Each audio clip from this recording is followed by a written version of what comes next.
Hello दोस्तों, स्वागत है सबका मेरे YouTube channel Sachin education hub पर।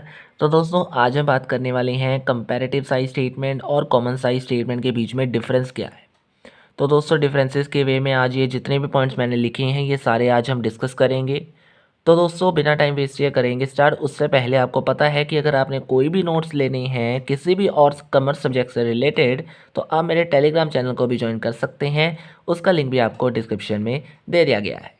तो दोस्तों, अब हम सबसे पहले बात करेंगे कि कंपैरेटिव साइज स्टेटमेंट क्या है। तो कंपैरेटिव साइज स्टेटमेंट का मतलब the statement shows figure for the successive years side by side along with the amount of change and percentage of change। यानी कितना अमाउंट्स में चेंज आ रहा है सक्सेसिव ईयर में, जो भी फिगर्स आएंगी उसे साइड बाय साइड जिस स्टेटमेंट में लिखना है, और उस स्टेटमेंट में सक्सेसिव ईयर्स की फिगर में कितना चेंज आ रहा है अमाउंट के अंदर और कितना परसेंटेजली चेंज आ रहा है। ये दोनों चीज़ें भी आपने शो जिस स्टेटमेंट में की हैं वो स्टेटमेंट क्या कहलाएगी, कंपैरेटिव साइज स्टेटमेंट। इजी है, समझना है बस। और आप अगर बात करोगे कॉमन साइज की, तो इसमें अगर सक्सेसिव ईयर्स था तो इसमें क्या है, that is same year. The statement shows figure for the same year in the form of percentage. इसमें आप अमाउंट ऑफ चेंज भी डिस्कस करते थे, लेकिन इसमें आप सिर्फ परसेंटेज चेंज ही दिखाओगे। यानी सेम ईयर का परसेंटेज में कितना चेंज आया है फिगर्स के अंदर, वो कौन बताएगा, कॉमन साइज स्टेटमेंट। और successive year side by side जितनी भी फिगर्स आ रही हैं उसको लिखने के बाद उसमें कितना चेंज आ रहा है उनकी अमाउंट प्लस परसेंटेजेस में, दोनों में बताना, वो कौन सी स्टेटमेंट बताती है, कंपैरेटिव साइज स्टेटमेंट। तो मीनिंग तो इजी था, क्लियर हुआ। अब हम बात करेंगे कंपैरिजन की। तो कंपैरिजन मतलब made with between figures for the current year और successive year with those of base year. एक बेस ईयर बनाकर आप क्या करते हो, करंट और सक्सेसिव ईयर दोनों के बीच में जो भी आप फिगर्स लिख रहे हो उनके बीच में कंपैरिजन करते हो, क्या करके, एक बेस ईयर बना के। और इसमें जो भी कंपैरिजन होता है वो फिगर्स के बीच में, किन फिगर्स के बीच में होता है, दैट इज सेम ईयर। यानी इसमें आप सक्सेसिव ईयर और करंट ईयर के बीच के जो फिगर्स हैं उनके बीच में डिफरेंस देखते हो with the help of base year. लेकिन इसमें ऐसा कुछ नहीं होता, इसमें आप सिंपल और सिंपल सेम ईयर के बीच में क्या देखते हो, दैट इज कंपैरिजन देखते हो। तो क्लियर हुआ ये भी।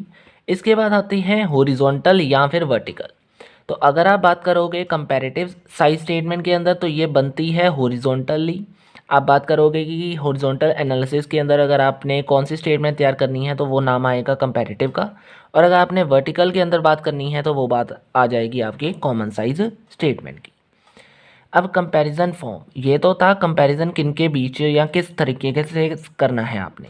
लेकिन अब कंपैरिजन फॉर्म किस फॉर्म में करना है, तो अगर बात करोगे in the form of both absolute and percentage form, वो क्या माना जाएगा, कंपैरेटिव साइज स्टेटमेंट। और अगर आप कंपैरिजन कर रहे हो in the form of percentage तो वो क्या माना जाएगा, कॉमन साइज स्टेटमेंट। तो ये भी इजी था। इसके बाद बोथ यानी इंटर और इंट्रा दोनों के लिए यूज़फुल है ये, और ये सिर्फ इंटर फर्म्स के लिए। यानी अगर आपने इंटर कोई कंपैरिजन, इंटर फर्म कंपैरिजन करना है या इंट्रा फर्म करना है, या एक मतलब एक ऑर्गेनाइजेशन या फिर एक से ज़्यादा ऑर्गेनाइजेशन के बीच में आपने कंपैरिजन करना है, तो आप किसी भी पर्पस के लिए इस स्टेटमेंट को यूज़ कर सकते हो। लेकिन अगर आपने सिर्फ इंटर फर्म करना है, यानी अपने ही फर्म के अंदर कंपैरिजन देखना है, तो उसमें हम क्या बात करेंगे, that is called common size statement बना के आप कर सकते हो इंटर फर्म कंपैरिजन। तो ये यूज़ हो गया इंटर और इंटर फर्म दोनों के लिए, और ये यूज़ हो गया आपका इंटर फर्म के लिए। अब उसके बाद relative importance of individual figure, यानी इंडिविजुअल फिगर की कितनी इंपॉर्टेंस है, कितनी एक फिगर की इंपॉर्टेंस है, वो कौन बताएगा आपको, दैट इज़ कॉमन साइज बताएगा, ना कि कंपैरेटिव साइज। यानी ये बताने में इतना सक्सेसफुल नहीं है लेकिन ये आपको बता देता है। इसके बाद स्कोप अगर आप बात करोगे तो यूजेस के अंदर आपने जो चीज़ बताई है कि ये दोनों चीज़ों में यूज़ होता है, तो इसका ऑटोमेटिकली स्कोप भी लार्जर माना गया है बिकॉज ऑफ यूजेस, लिखा भी गया है यहाँ पे। और अगर आप कॉमन साइज़ की बात कर रहे हो तो यहाँ पे आप स्मॉलर हो, क्यों, क्योंकि बिकॉज ऑफ इंटर इंट्रा, और इसमें सिर्फ इंटर है, तो यूजेज के कारण ये बड़ा है और ये छोटा है। अब इंटरनल एक्सटर्नल डिसीजंस, अगर आपने कंपैरेटिव साइज स्टेटमेंट यूज़ की है तो आप सिर्फ इंटरनल डिसीजंस के लिए हेल्पफुल हो, ठीक है। और अगर आप कॉमन साइज यूज़ कर रहे हो तो आपके लिए एक्सटर्नल डिसीजंस ज़्यादातर सक्सेसफुल माने जाते हैं। तो ये यूज़फुल है इंटरनल के लिए और ये है एक्सटर्नल डिसीजंस लेने के लिए। तो दोस्तों होप सो आपको ये वीडियो समझ आई होगी, यानी ये डिफरेंस है जो आपको वो समझ आ गया होगा। मैं एक बार दोबारा से सारे पॉइंट्स को ऊपर से नीचे की तरफ लेकर आपको सारे पॉइंट्स दिखा देता हूँ। आप स्क्रीनशॉट भी ले सकते हो, नोट्स भी आपको मिल जाएंगे टेलीग्राम चैनल के लिए। तो दोस्तों आज के लिए इतना ही है। वीडियो अच्छी लगी है तो लाइक शेयर एंड सब्सक्राइब जरूर कर देना। कहीं पे प्रॉब्लम आ रही है तो नीचे दिए गए कमेंट बॉक्स में कमेंट भी कर सकते हो। Thank you very much.